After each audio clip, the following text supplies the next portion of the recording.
Hello and good afternoon. As promised, a quick little live just to kind of reveal a few new things about the garden and a wasp update, as weird as that sounds. First, little tour. We had some additional ground cover put in, and we actually went with shell. So we had, I believe it was 4 yards of shell delivered and dropped off, and I posted that video the other day of the first drop off, which was not nearly enough, but I thought it was going to be crushed shell, and I'm actually kind of tickled by the fact that this is not crushed. It's a lot of big shell pieces and really cool shell. So our little tropical setup now has a genuine beachy feel to it. So we put some in over here by the tea trees, and we have a lot of the purple heart over here. I love the contrast of the purple against the white, and since we do have so many bright colors, the pinks, the greens, the white really makes everything pop. So we're still in the middle of some transition. We're going to move some of the pathways around a little bit more to kind of make a better walkway that's not all on the shell. Another new thing, and certainly not impressive at the moment, but it's at the heat of the day. So this is the latest batch of bachelor buttons.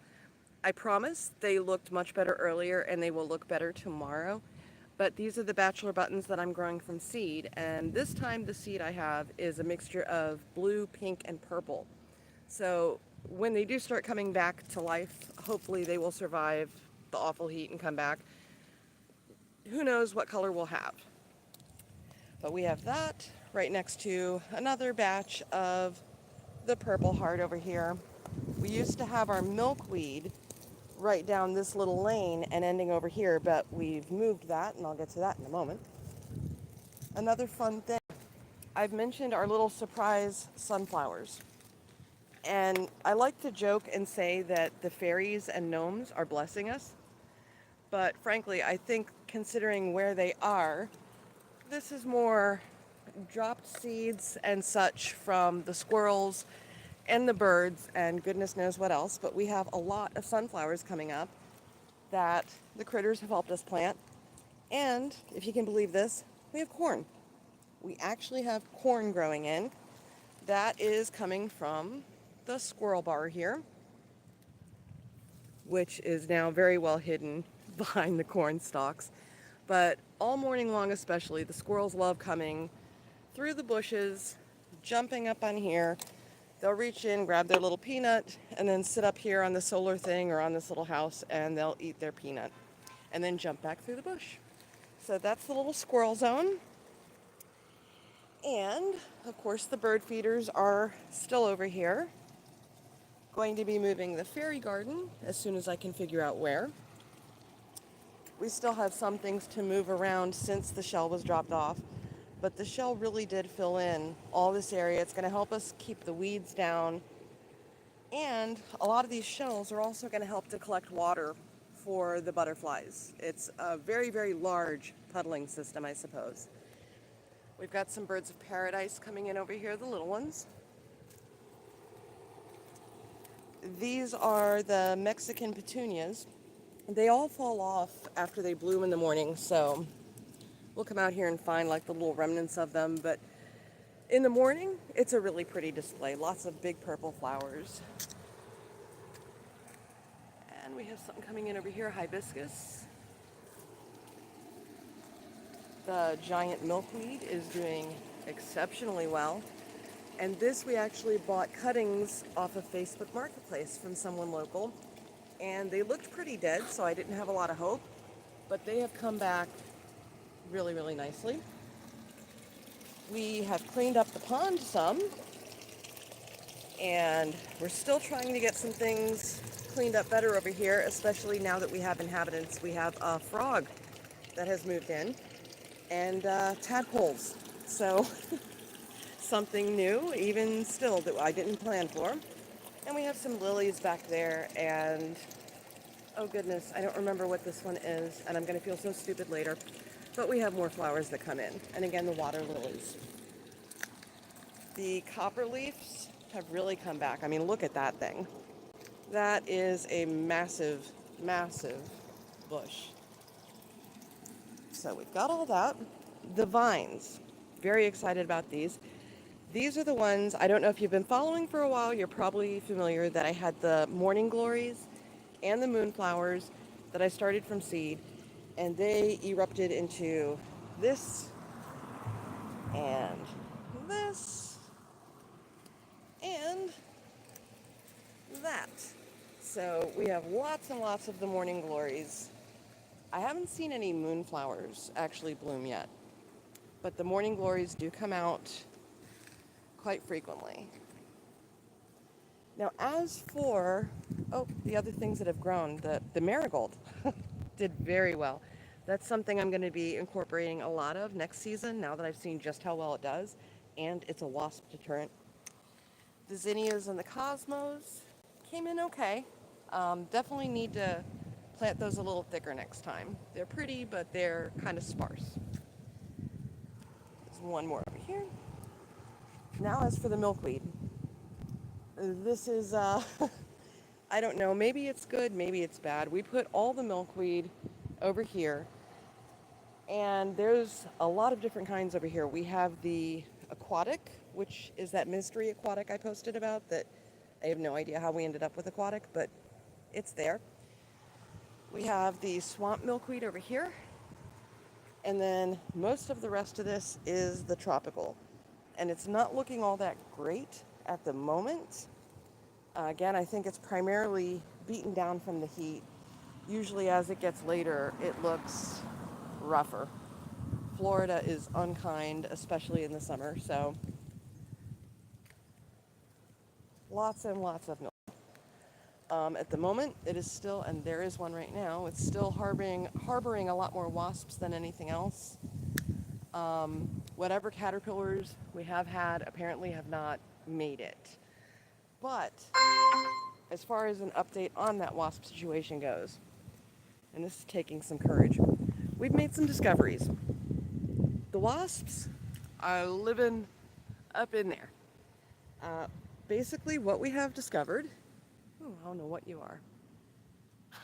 What we have discovered is that we have quite a massive infestation, and it seems they are, if I'm getting this right, gall wasps. Gall wasps. I'm not familiar with that. That's kind of a new thing to me, but it's kind of a good thing because it's something that we have a plan of attack for. It's really disturbing, actually. We had the landscapers out here to help with the shell, and they were the ones who told us about the tree. And when I actually came out here, instead of looking for birds, I came looking for wasps. And yeah, I don't know how visible that is in the video. I mean, there's thousands, just thousands. Ugh. I hate even being out here. They make me very nervous. Oh, apparently there are eggs. I'm going to be shown now. Whoop. Pardon me. Okay, so you see, if you look, I don't know if everybody can hear me. If you look at all these little brown things on here, that's where the larva is laid. Oh my God. And they come out of there. So, but they're not aggressive and they don't bite or sting. Yeah, you can tell you're very nervous about anything with any kind of wasp or bee affiliation. I am allergic to bees, so that's why they make me nervous. But the wasps and anything else like that, they just freak me out. So, yeah, they have basically taken over the oak tree. Now, we're trying some things. You know, a normal person who didn't have a butterfly garden could probably handle this pretty easy with exterminator help and poison. Me, I'm trying to protect these things, so I've recruited Mr. Whimsy to do exceptional research as to how we can get rid of this without killing everything else, because all the poisons, I mean, our caterpillars and our butterflies, they are bugs too.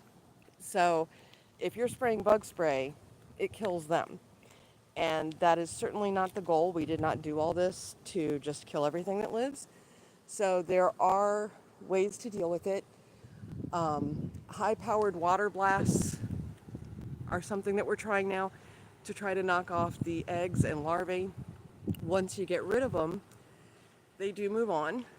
The good news is they also move on in the fall naturally. So just trying to kind of keep things at bay for right now. And there's something really huge up there, that big black thing everybody keeps telling me about. It does look like it needs a saddle. But yeah, it's definitely not pretty, but at least we do know what we have now. And we have researched ways on how to deal with it.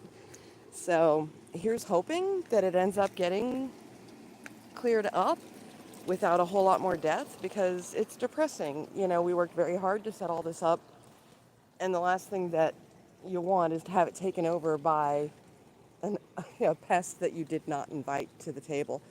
So not great, but slow improvement. And yeah, just trying to keep everything safe while getting rid of the things that are killing everything. And I do see that there have been a lot of comments. Now that I'm in a little bit of shade, I will try to see if I can read some of these. I apologize. When I'm out here in the sun, it's very hard to see on the screen. Oh yes, it is definitely hot out here. That's why my outings out here have been very minimal between the wasps and the heat. I'm not out here nearly as much as I was or as I'd like to be. Hopefully soon we'll be able to get out here more. We have a Buddhist pine also. I love this thing. It goes from flowering to then producing these weird little berries. Very cool stuff. All the other birds and squirrels seem to love it too. So, yep. Let's see. What else do we have?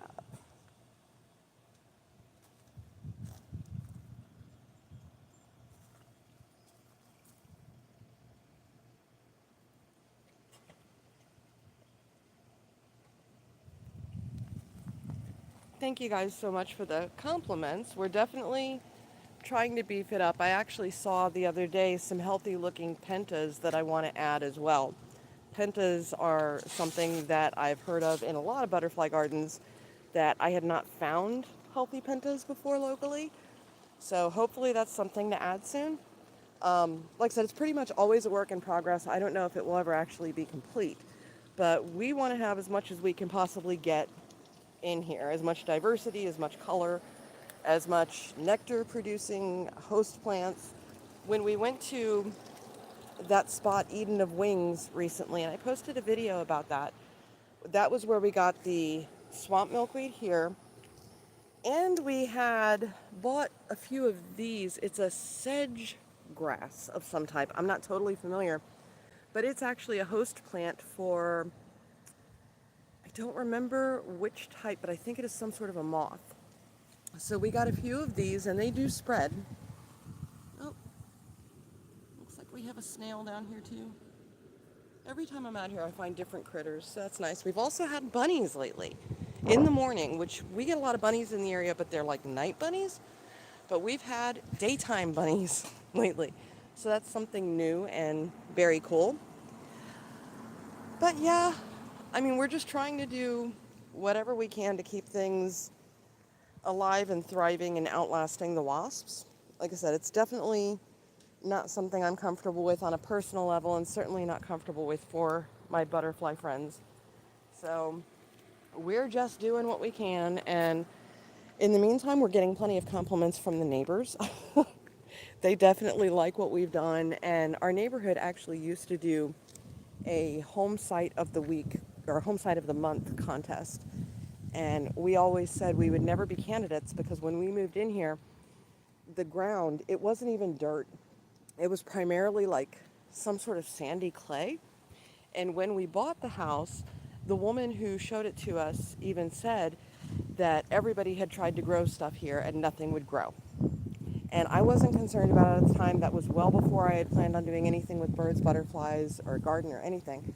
So I didn't really much care. But then when we did start trying different things, we discovered she knew what she was talking about, and she was right. everything out here died.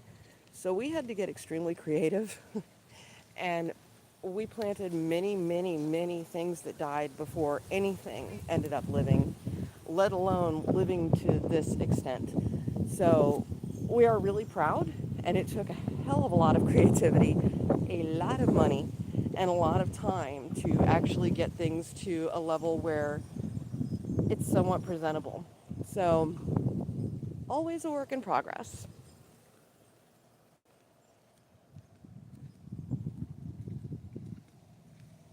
I'm sneaking back to my little shade spot here to check the chat, so bear with me.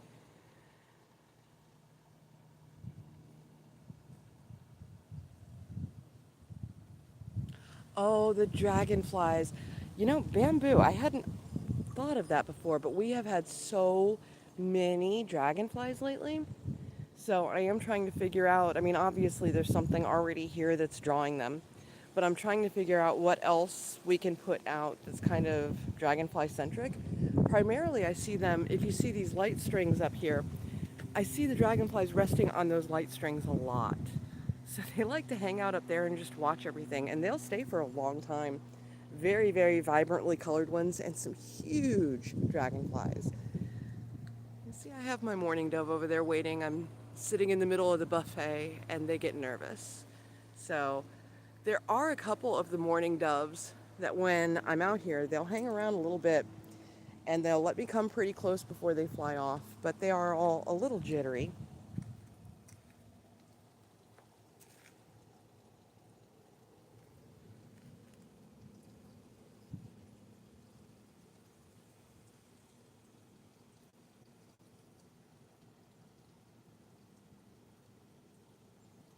Yeah, thank you very much for that tip. I definitely, yeah, bamboo is something that the whole family likes anyway. I actually used to buy a lot of the lucky bamboo and leave it in the house, and I had fun with that, but I like the bigger, massive bamboo. I see a lot of that out at Disney, so that would certainly be a cool addition. And I like the look of it too. It's nice and strong, very pretty. So, yeah, just a quick little update as to what we've done. Oh, and in fact, if I don't share this, I'll get some sort of a look for it because we even actually started working on the other side. So, yeah, we put a lot of shell down here. We have our queen palm. This has been here for years and it's never really grown. I don't know much about queen palms and I don't know how much it's supposed to grow. Oh my goodness, one of those nasty grasshoppers is in there. Hold on, in case, for those of you who haven't seen them before, I'm gonna try to be brave. Can you all see that thing in there? Oh gosh. It's a wonder I'm a gardener considering what a chicken I am out here, huh? Ooh, y'all seeing that thing? For perspective, it's as long as my middle finger and probably thicker. If you're not familiar, if you're not familiar with those things, ooh, they are monsters. They are Eastern lubbers. And that was lubber, not lover. Nothing should look like that and be called a lover or anything. Ooh. Anywho. So yeah, this is another reason I don't go live. I'm so spastic. But yes, we get those Eastern lubber grasshoppers. They are apparently natives of Florida, but they're like a horror show. They spit toxins out. They're really gross. They're horrifying, and you can't kill them. You literally have to step on them. But they fly, and they fly very, very far distances. So I won't even go near enough to them to step on them. I'll just let the thing live. I just want it to go away. So, but yeah, we're definitely infested with all sorts of things out here, and not everything is something that we want. So we try to coexist. Sometimes it's less appealing than others, but we try. The wasps, though, they're just doing too much damage.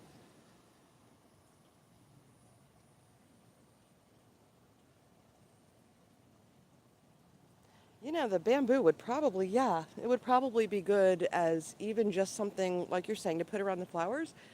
I like that because we do have so many things that are climbing and probably could use that extra support. I love that. That is a good idea. So yeah, lots of new stuff going on out here.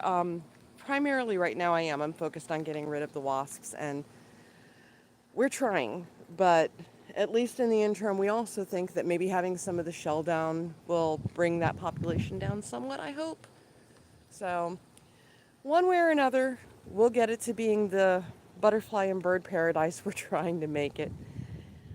And I will keep you guys updated. Thank you for tuning in for the chaotic live, and I'm sure it was a little bit amusing to see me hopping around away from wasps and grasshoppers. So there's that. And I'll see you guys again very soon. Stay tuned for more updates.